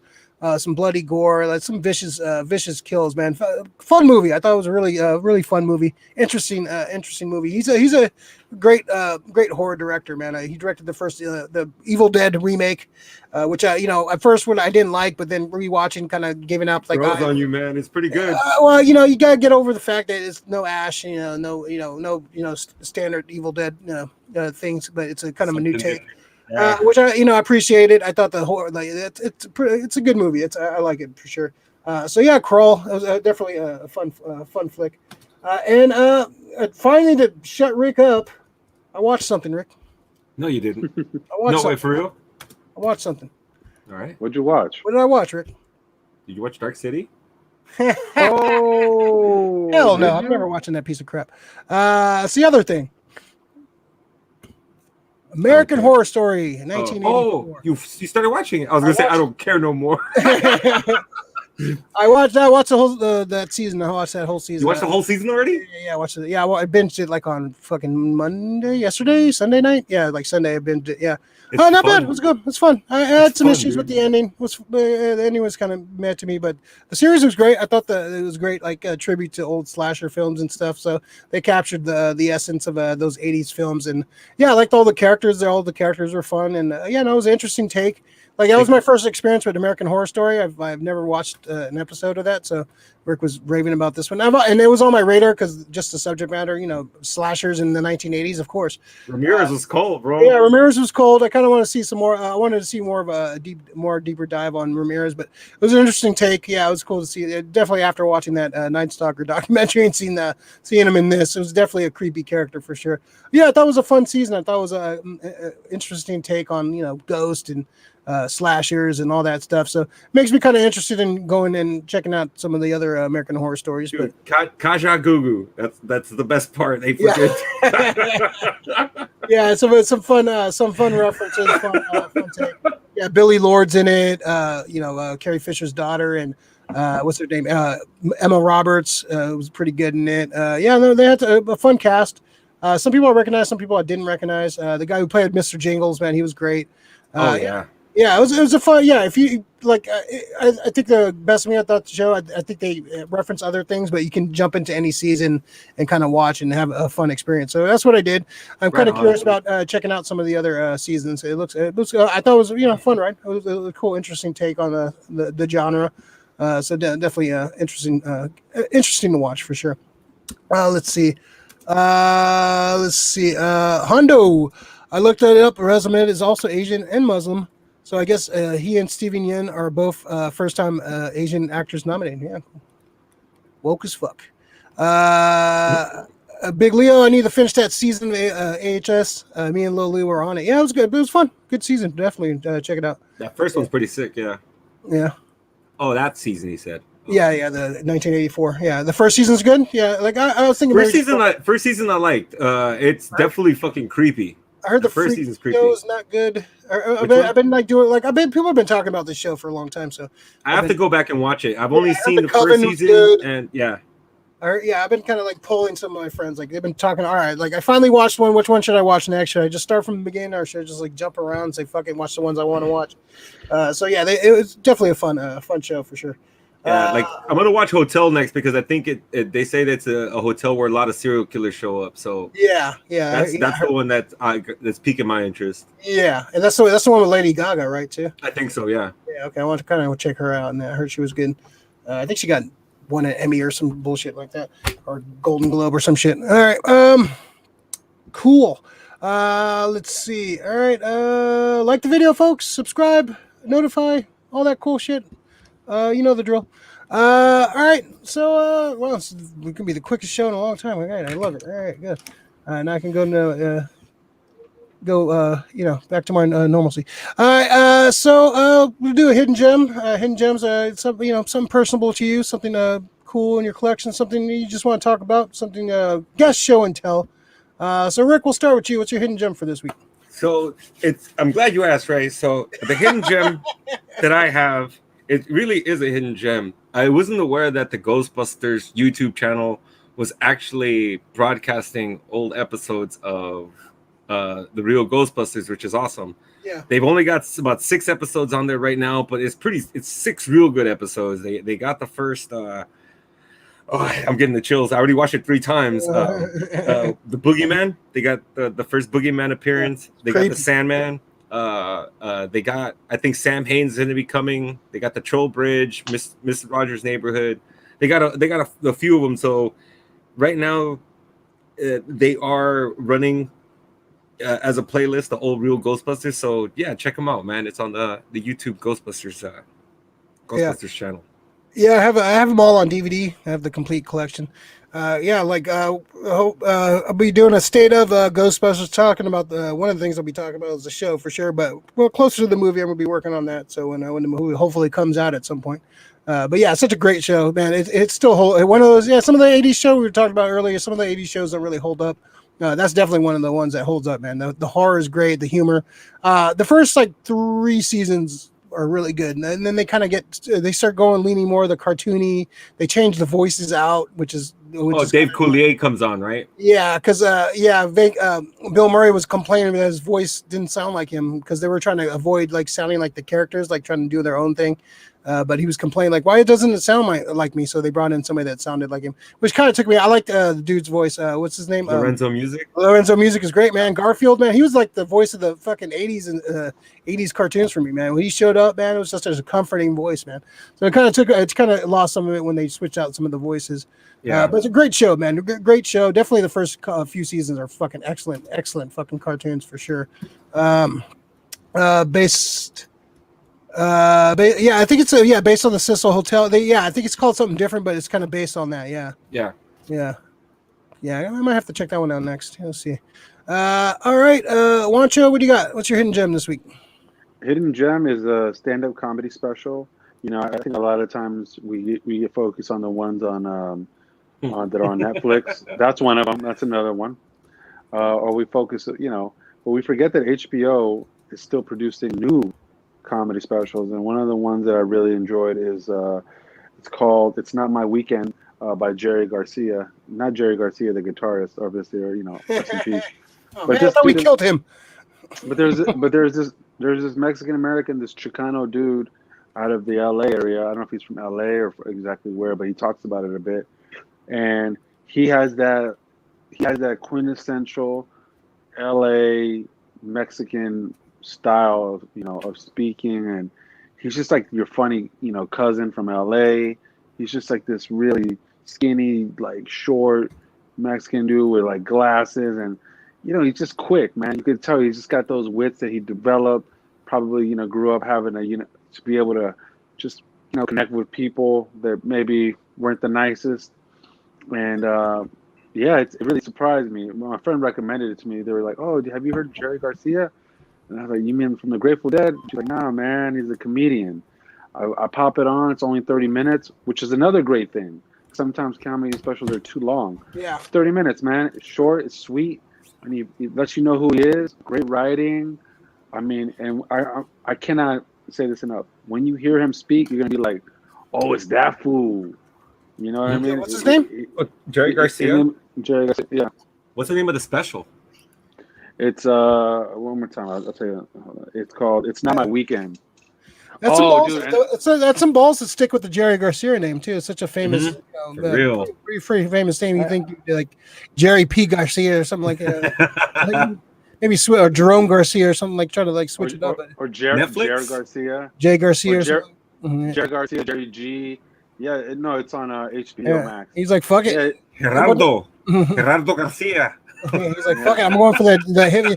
Yeah, you don't want a bunch of hippies showing up, a bunch of wooks fucking showing up at your fucking fucking deadheads and shit in the fucking aisles. This is a fucking dude. Yeah, but I think the title "It's Not My Weekend" plays on the fact that he's either separated or divorced, but he has kids, so it's like, what I mean? It's not my weekend, fool. You know what I mean? Awesome. All right, let's see. My hidden gem. This Fantastic Four-ish book by Matt Fraction, Larry, the Aldridge, Mike and Laura Aldred. This is during Matt Fraction's Fantastic Four run. It's a fun book. It's part of the plot. If you read Children's Crusade, Doom had a hand in killing Casey Lang, Ant-Man's daughter. A lot of this book is about this is a time when the Fantastic Four were off in space. So the team consisted of Scott Lang, Ant-Man, Medusa, She-Hulk, and was it Darla? This a girl named Darla. I forgot who she used to date, but she has like the thing, the old school thing, robotic suit. So it's a fun. The art's great. If you know the Aldrids, they do great fun art. Whoa. and then you see like the cool Doom right there. So basically, the plot of the story is like basically they're babysitters for all the Future Foundation. So these are like the kids of like some of the Inhumans, some of the Power Pack kids. Power Pack. Yeah, so it's a lot of that, and basically they run a plot to take down Doctor Doom. And so it's like almost like a heist they plan to like they're going to hit him from all fronts. They're going to hit him from with his robots, hit his armor, hit his magic. They're going to hit him all at once and kill him. That's the whole plot. So it's kind of weird. It's a weird story. The Watcher's in it. The Watcher gets laid in this, which is wow. You want to talk about superhero sex? We got the little lady. The lady Watcher there. Number 69, baby. So yeah, all comes full circle. Hold on, no. We gotta talk about that because that lady didn't give him head. That lady gave him some head. Damn. That is a big ass head. Oh wait, he's the one with the big ass head. Yeah, she's got tiny head. Yeah, it's a fun book. The art's fun. Hey, Ray, I always thought I didn't know the Watcher was gonna have sex. I always thought he was more of a voyeur. Yeah, part of this is like, they have to mate everyone. They have to make baby Watchers. So every few millennium they have to hook up. So it's a fun weird story. It's a fun Doom story too. It's Doom, like that cover is great. Very you got the Kirby-esque kind of art, man. Yeah, the alters are always fun. They always have great art. The plot's really. Go ahead. Could you imagine all the crazy moves that the Watcher has seen? You know what I mean? Oh man, it's like the world's your fucking your Pornhub, man. For sure.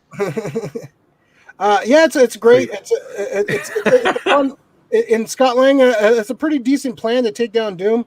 Of course, it doesn't all work according to plan, but it's a fun plot. It's almost like a heist film where they use like everybody plans out. They use they steal like the Mad Thinker's robotic superhero like replicants, like all the superheroes, and he uses them for the kids use them as like MP like as video game players, so they're not in danger. They're playing video games but using the characters like to fight the Doom bots.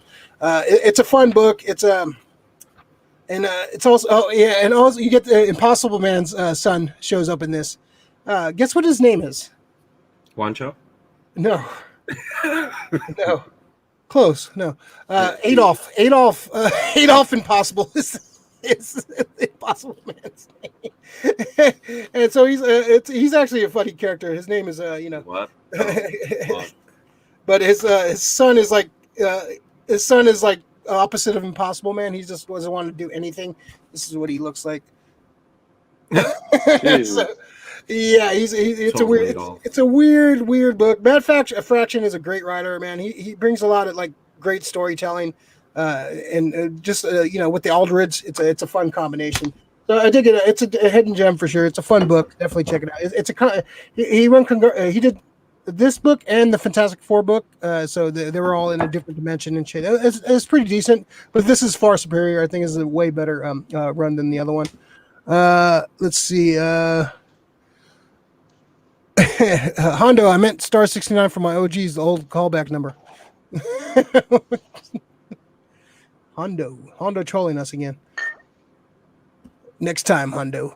All right, cool. All right, let's get out of the early one. It's the earliest one we've done in a while. So good. Wancho, what do you got to plug this week? What billion fucking comedy shows are you doing this week? We got to do it. It's every Saturday, 6 p.m. and 8 p.m. at Milk Bar. We have Milk Comedy. Yeah, baby. That's an old one. It's who's great. Appearing this week? This week, pardon me, my phlegm. The phlegm bot. We got let me take a look. Let me take a gander at the fucking set list. I gotta tell you though, dude, the shows have been hot. Like, especially I'm hearing good things. I've experienced a couple myself. They're always fun. We got Gabby Chia, we got Orion Levine. They're both two hilarious comics. Got a few others, but I can just tell you right now that they're both on fire. They're both really fun. I've been knocking it out the park, getting wild, dealing with the hecklers, people walking through. And it's a great show because you get to deal with that, right? It's out on the street on one of the parklets. And, it's out on the air, so, it's people wearing their masks unless they're drinking. or make their match if they're ugly. It's just a good time, dude. It's just we're having a good time out there, and yeah, it's we got music before the show, so people getting the groove on, getting a drink on, and then you fucking you throw on the comics, and it's just a carnival. It's a carnival of comedy. Awesome. So how's the things are like open? Some things are opening up, and some indoor stuff. How's that affecting the comedy world right now? Any big events coming up with comedy indoors? Not that I've heard of. Yeah. Not that I've heard of. I think we're still kind of we want people to mostly be outside. We want people to be outside, and plus people have built these beautiful parklets, and they're so great for that. So it's like, why would we want to do anything else? There's and as the weather gets warmer, dude, it's only going to get better.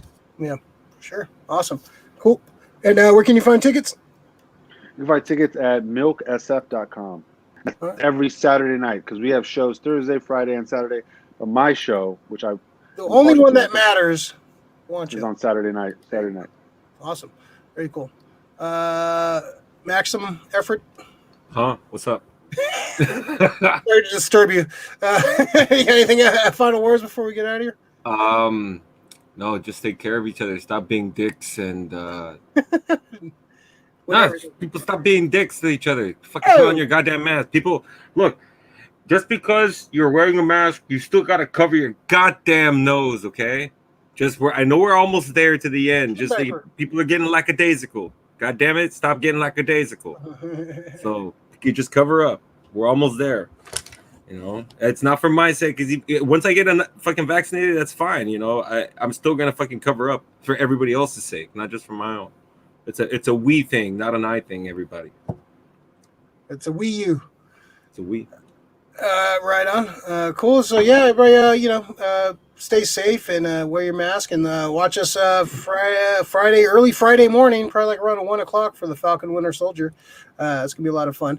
It's gonna be an hour, the first episode. I don't trust it until I see it, because they said WandaVision, like the last 3 WandaVisions were gonna be an hour, and that wasn't true. So I want to see how it plays out, man. But we'll plan for 1:00, and we'll see from there. So whenever the show's over, we're gonna try to jump on right away.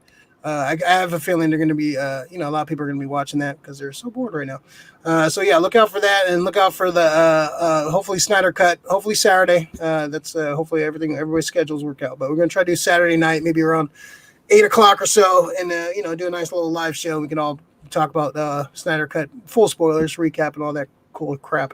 All right, cool. Let's get out of here. Thanks, Juancho, for all the beautiful art. Thanks for making me. I got man boobs. Yeah, look at that. Mine's are bigger. Yeah. Not that there's anything wrong with that. Yeah, we'll get out of here. See you guys next time, and look out for more shit. Follow everybody on their Instagrams and Facebooks and all that stuff. Look at you want to see some of the news stories we're going to talk about. Check out the Facebook, Instagram. We're posting some more fun comic book stuff, so check that out. You want to see some cool figure stuff? Check out my Instagram. For that stuff. All right, so we're going to get out of here. Everybody have a safe week, and happy Saint Irish Day tomorrow. I'm so happy that we don't have to see drunks in the street. Amateur hour. Yeah. That and the SantaCon and this. Oh, great. Yeah, everybody stay home and get drunk like a normal person. All right, see you guys next time. Have a good week. Peace. Bye, guys.